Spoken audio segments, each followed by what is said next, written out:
Hello guys, how are you? Long time no see. I haven't posted a video since last December. A lot of work, so I'm sorry for that. Today we're building the 1/75th scale Heller Santa Maria. This is not just an ordinary build for me, it's a journey on a 1/75th scale. And this is an historic voyage of the legendary now Santa Maria, the very ship that sailed Christopher Columbus when he made his historic journey to America. And it's not just the real Santa Maria that has a rich story. This particular Heller model has a nostalgic charm to it as well. It's a relic of sorts, a blast from the past, let's say. Having been around since the 70s or 80s, despite being refurbished over the years, the kit maintained and managed to stay true to its original charm. It maintained its basic components. I mean, just a little bit of a new box here, some pieces added there, so basically it's the same kit.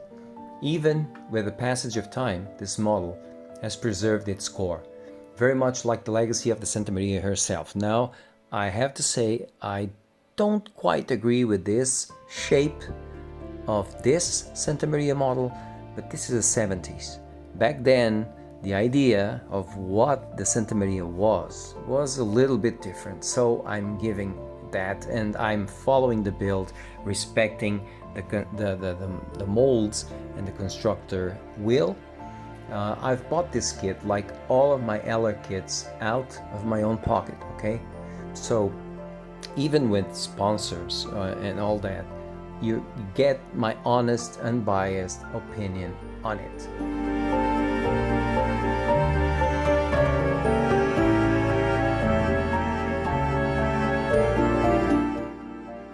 This kit is not perfect, okay? And that's part of the fun.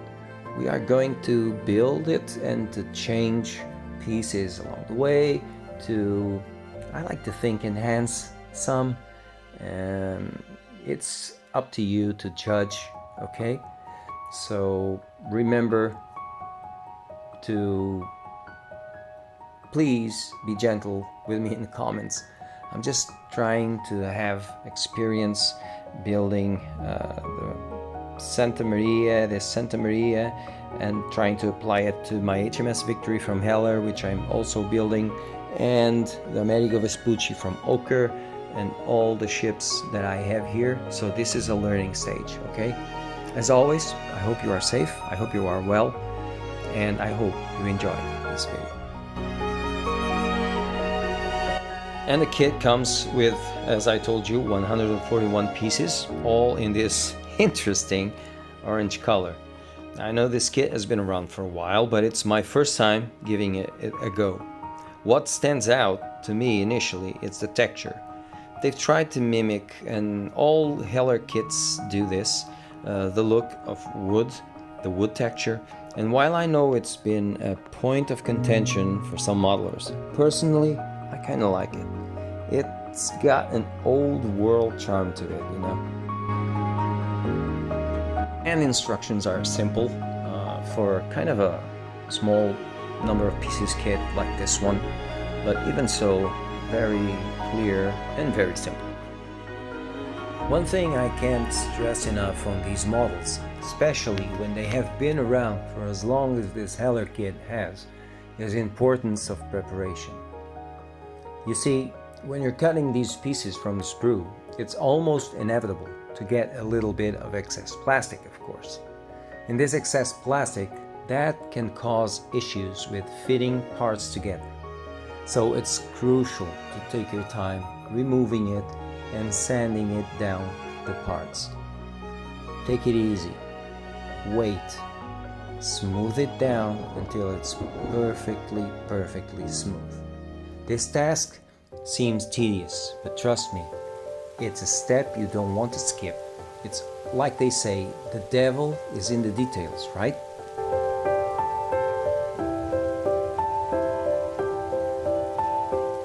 I started this project back in January, the chill of the winter.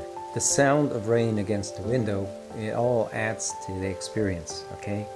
There's something truly calming about working on a model like this, taking a piece of history, even a small one and a humble one like this one, and bringing it to life in a miniature form. There's also something truly, I don't know, magical about these moments, the tranquility, the peace. As I was starting the construction of this model, cleaning the gluing and gluing the parts, I found myself truly lost in the rhythmic melody of raindrops. The rain on my window, I never thought about this until a few years back. It helps, it calms down, it makes you feel cozy, comfortable, and makes you really, really smile. It calms you down. It's an experience per se, a memory that will stay with you forever, and this one is going to stay with me. It's these moments that make modeling such a unique and fulfilling hobby.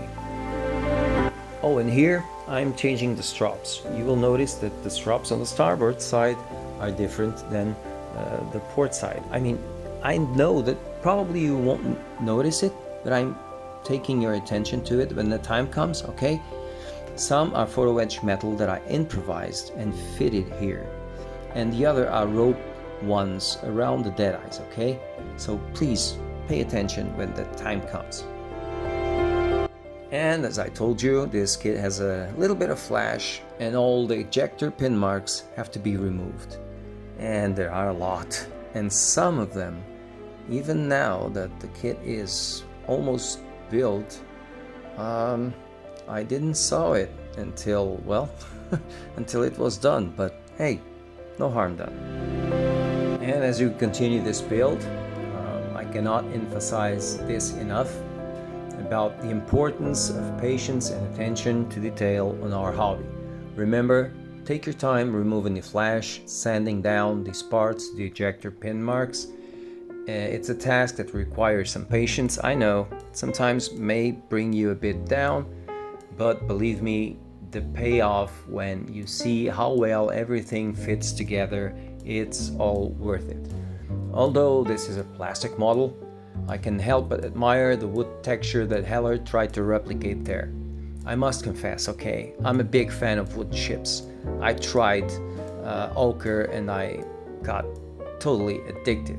There's something about them, the authenticity, the craftsmanship, that's just captivating. Companies like Ochre have truly spoiled us with their intricate wooden models, and I just can't get enough of them. And this is not because I'm building a wood ship from Ochre and now I stopped. I needed this. Every now and then it's good to step out of your comfort zone, try something different. For me, caravels have always held a special place in my heart. I'm Portuguese, guys. These are attached to my alma mater, to my heart. And this Santa Maria model from Heller was just a project I truly needed this moment.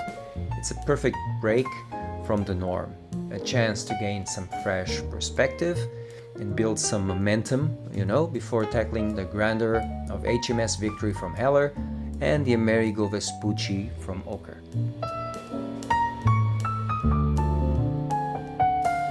And now we arrived at a significant step, guys. We're about to join both halves of the hull. As you can see, I've got my plastic cement glue ready. I like to use a variety of plastic glues for different purposes. Some offer a quick bond, others take a bit more time but provide a stronger hold. It's all about finding the right tool for the right job, isn't it? As you can see, I'm using some clamps here to hold the halves together with the glue while the glue dries. And this is an essential step, my friends. It ensures a good, solid bond and also helps to maintain the correct alignment between both parts of the hull. Speaking of alignment, let's talk about the base for a moment. As you know, I could have gone for a wooden base, and probably I will. It's an option many models prefer, and there's no denying the appeal of a finely crafted wooden stand. But I've decided to also, and I do mean also, keep the plastic one that comes with the kit. I mean, it's part of the mold, it's part of the history of the kit. There's something about this plastic base that just feels right for this build. It's a Heller kit. Every kit brings one of these, you know? It's simple, it's sturdy, and most importantly, it keeps our lovely Santa Maria stable and secure, at least for now. Plus, it adds a touch of authenticity to the entire model, don't you think?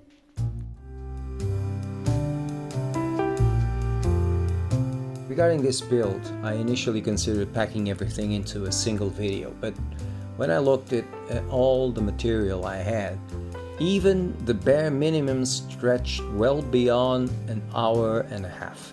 Even for me, for someone like me who enjoys putting it all in one place, it seemed a bit too much. So I decided it would be best to split it up. This is the first episode. This way, we can truly take the time to appreciate each step of the build without feeling rushed.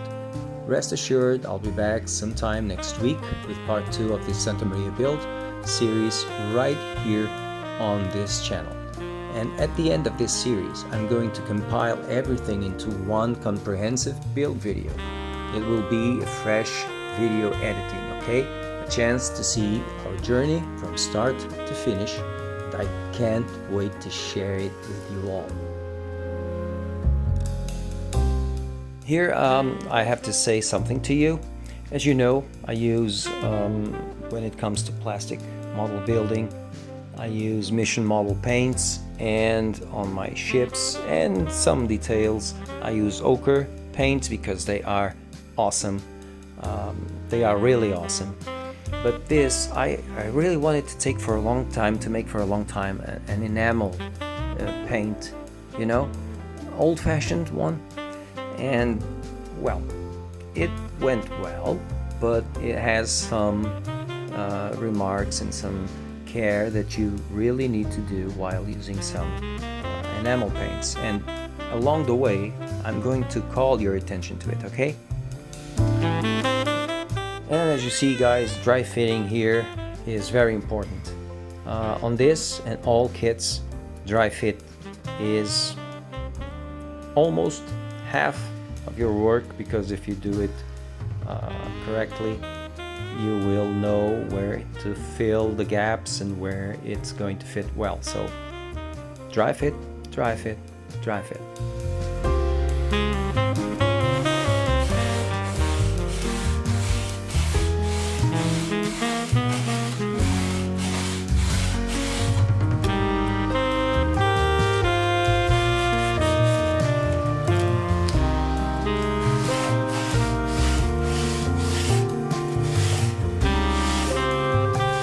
And as I told you guys, I chose to keep also this Peana, this base.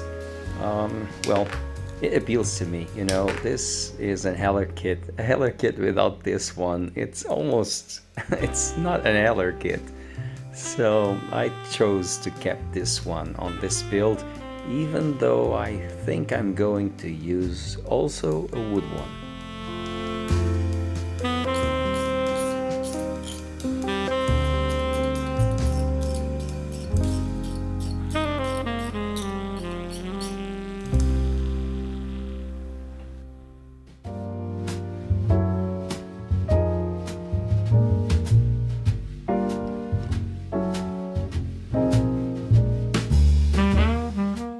And we have here the potential for a very good and well-sized model kit, right?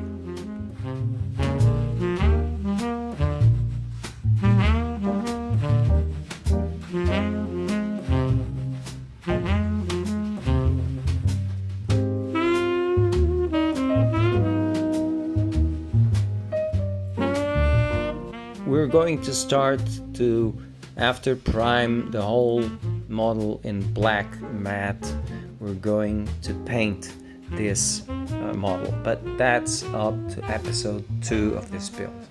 Until then, guys, I hope you enjoy this one. I'll see you next week, okay? And don't forget, keep modeling, guys. Always, always with a smile. See you soon.